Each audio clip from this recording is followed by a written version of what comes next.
the basic four requirements of mobile IP are: first one is compatibility, transparency, scalability, and security. Right? So first we shall start with the compatibility. So compatible means getting involved with other. Right? So what happens is, previously when the systems were introduced, all the computers used to work on the protocol of TCP/IP. So there what happens? So here each and every laptop or a system or whatever the device that is present in the network is assigned with an IP. Okay. There previously we do not have the concept of mobility. Just only standalone thing was introduced here. But in today's world, everything runs on the concept of mobility. So maintaining these older systems with the concept of mobility should be enhanced. Okay. That means, so previously we used they were only laptop based browser, but in today's arena, in mobiles also we are using with Google. Okay, we don't want to change the standard systems. Okay, so everyone wants to use only this browser as a search engine. Why like this? Because it is going to give you the efficiency. So in the same way, rather than using we need to use the standard systems by introducing this concept of mobile IP into this TCP IP. That means, so whatever the changes that are occurring in the network in today's technological world, those systems should be made compatible with the older systems also. So that rather than changing the entire system, something modification should be done in order to access the services of mobility in older systems. That is called as a compatibility. And next one is transparency. So what is meant by transparency? So transparency means invisible, right? So why the concept of invisibility is main requirement of this mobile IP? Because so whenever we are traveling from one place to another place by enhancing the concept of mobility, there needs to be change. Our location will get changed, and at the same time this IP address of the network or the system or a computer will also get changed. Okay, so what happens with this? Whenever we are moving from one place to another place, or we are moving the point of attachment, what happens is there might be some interruption in the service. Okay, for example, if you are connected to our home Wi-Fi, if you want to go out, what happens? Immediately the connection will be lost. Okay, so with respect to this TCP IP, if the connection is lost only for some amount of time, the system should retain its IP address. Okay, without knowing it to the lower layers or else the MAC layer, this IP address should retain with the network. For example, if you take video compression. So what happens with this is, as we are using wireless links to use the data services, it may or might not have high bandwidth. Okay.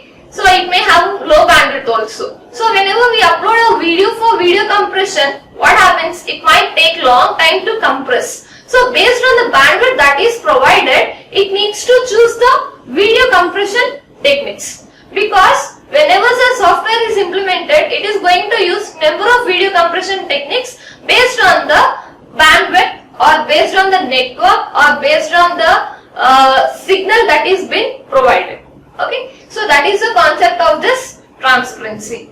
And next one is scalability and efficiency. So these days, as IoT came into picture, that is Internet of Things, every mobile or every truck or whatever the automobile system we have, everything is integrated with a IP address. To know its location, to know its precise location, or whatever the things that are happening, we need to know what is happening in the entire thing, right? So every device or every vehicle is allocated with some IP address. Okay, so what happens with this?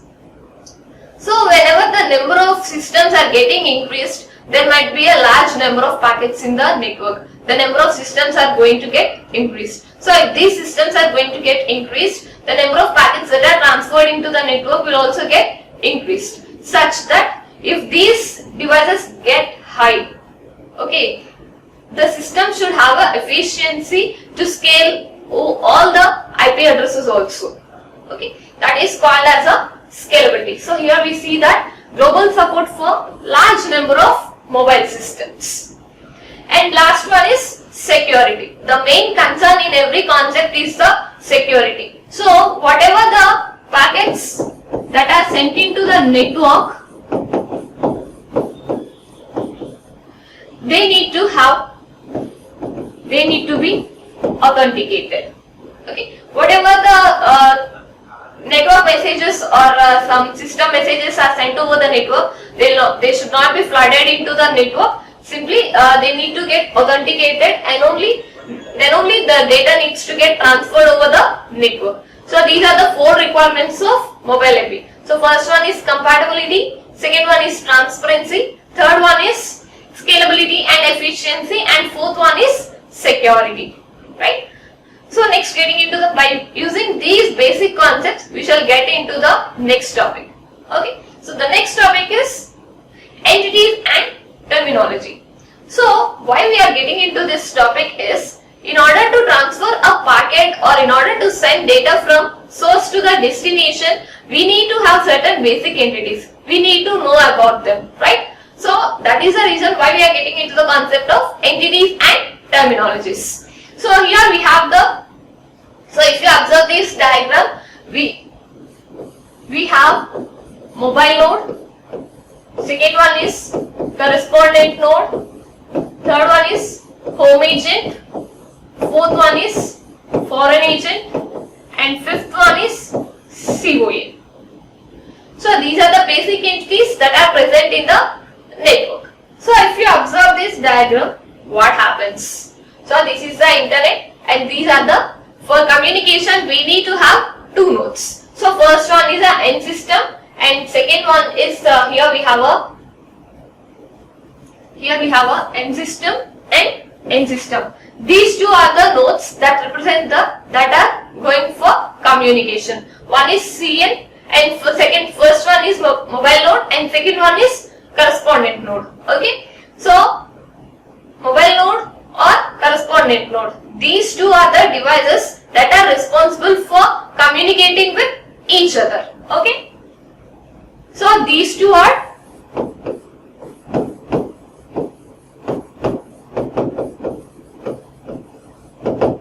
communicating devices. And next one is home agent.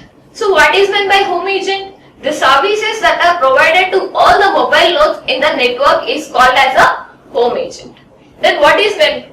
That means services provided to MN is called a home agent. Then what is meant by foreign agent? If a mobile node moves from one location to another location, it will be allocated with the number called TMSI. Okay, so the services that are provided when the mobile node is in the foreign network is called a foreign agent. Okay, so these 2 are the communicating nodes, these 2 are the service providing nodes. Okay, then what is meant by home network and foreign network? If a mobile node is getting services from its home agent, that means if it is in the current subnet,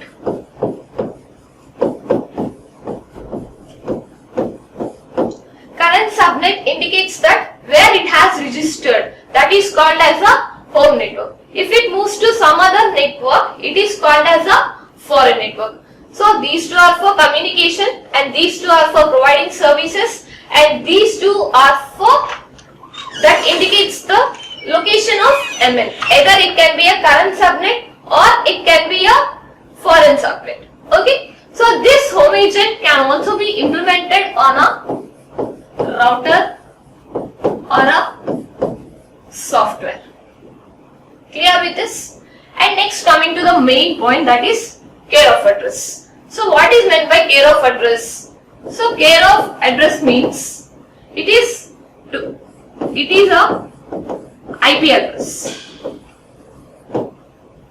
So why we are getting into this concept of IP address is, whenever the network doesn't know the precise location of the MN in any case. Okay, so that IP address is called, then we allot a separate IP address called foreign agent's address. That is called as a care of address. Okay, so this care of address defines the current location of the MN with respect to the foreign agent. That is called care of address. Okay, so in this we have two things. One is foreign agent COA, foreign COA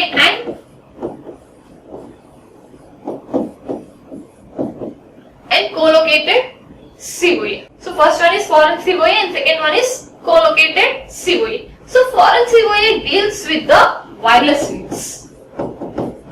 So why it is dealing with the wireless links is, so consider you have a MN, okay, and this is in the foreign network.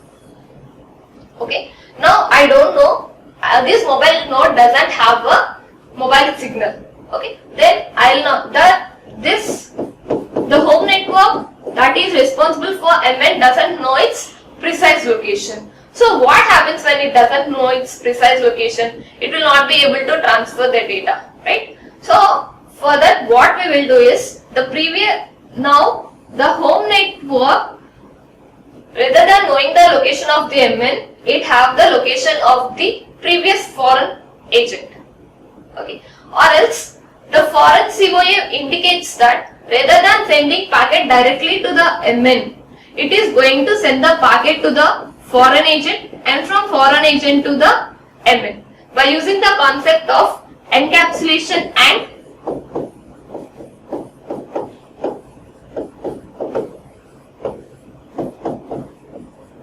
tunneling. So what is meant by encapsulation? Packet within a packet is called a encapsulation.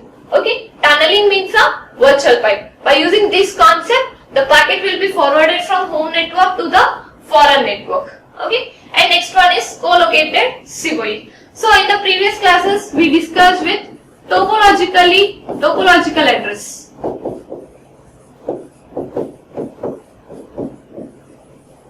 So what is meant by topological address? So if we consider a network that is present on the LAN, okay, what happens when it will be able to access the internet? When it's I already told you that whenever we connect to the Ethernet cable, whenever we connect our systems with the Ethernet cable, automatically the address gets changed by using the concept of DHCP, which is that IP address is called a topological corrected IP address, right? So if whenever the system is added into the Ethernet networks, what happens is it is assigned with a temporary IP address, which is called as a co-located COA. Okay, so clear with this? So these two are the things responsible for communication, and these two are the agents or services that provides services to the mobile networks, and this is with respect to IP address, and these two are with respect to the home agent and foreign agent. Okay. So till now we discussed with entities and terminologies. So if we apply the basic concept of these two, how the packet is being delivered. So the next topic we discussed is IP packet delivery. Okay. So what I have told you, majorly two devices are required for communication. First one is mobile node and second one is correspondent node. See here, correspondent node and mobile node. Two things for communication. So what happens? Here we are assuming that the mobile node is in the foreign network. That means that mobile node is not in its home network and we need to send the packet from correspondent node to mobile node which is present in the foreign network. So what is the procedure that needs to happen is CN will send a packet with source as CN address and destination as MN address. That means the packet is formed like this: CN, MN and Okay. So this packet is being delivered into the network. So how it's been delivered? The router's responsibility is to transfer packets to the internet, right? So this is going to forward the packets to the internet. Okay. So what happens if this packet is forwarded to the internet? The internet is not able to know the current location of the MN. So now it is able to know who is responsible for, who is the home agent, what is the home network of this mobile network. Guys, listen. So this CN has forwarded the packet to the mobile network, but this internet doesn't know where it is actually present. Okay, but it knows what's the home location of this MN is. So what it does, it is going to forward the packet to through the internet, it is going to forward the packet to the home agent. So what does home agent does? So in the home network, this home agent is going to verify whether that particular mobile node is present in its home location or not.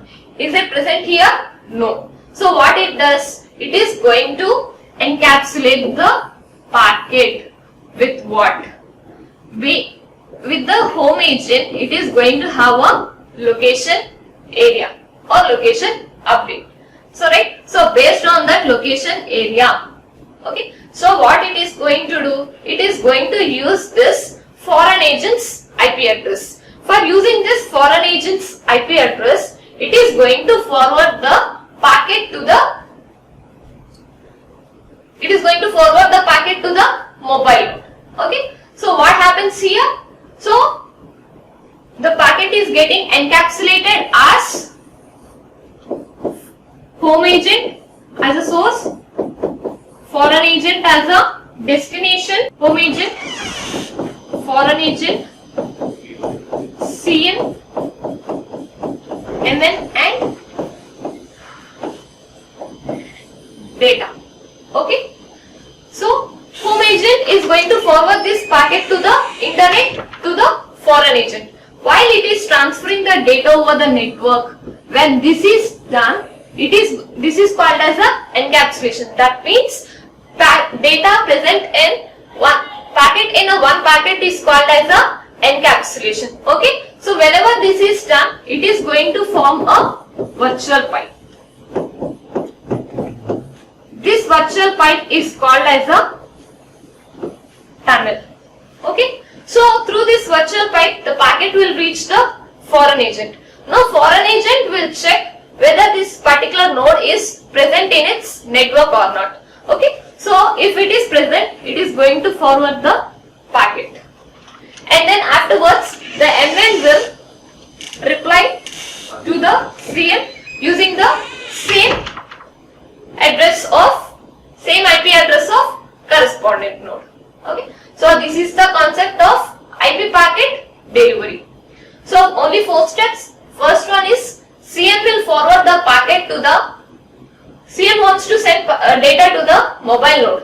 So because of not having the mobile node's location through the internet, it is going to forward the packet to the router's home agent. So through the router home agent, it is going to verify whether that is present in its home location or not. If not, based on the location area it is going to forward that packet into the internet through this foreign agent. So what does this foreign agent do? So here, meanwhile, while transferring the data in between home agent and foreign agent, it is going to encapsulate the packet and it is going to form a tunnel. So through this tunnel, the data will reach the foreign agent. Now foreign agent will verify whether that mobile node is present with the present in the foreign location or not. So if this is found, simply the data will be transferred to the mobile node by decapsulating the packet, and the same in return the reply will be sent back to the correspondent node, right? So this is a concept of IP packet delivery. Thank you.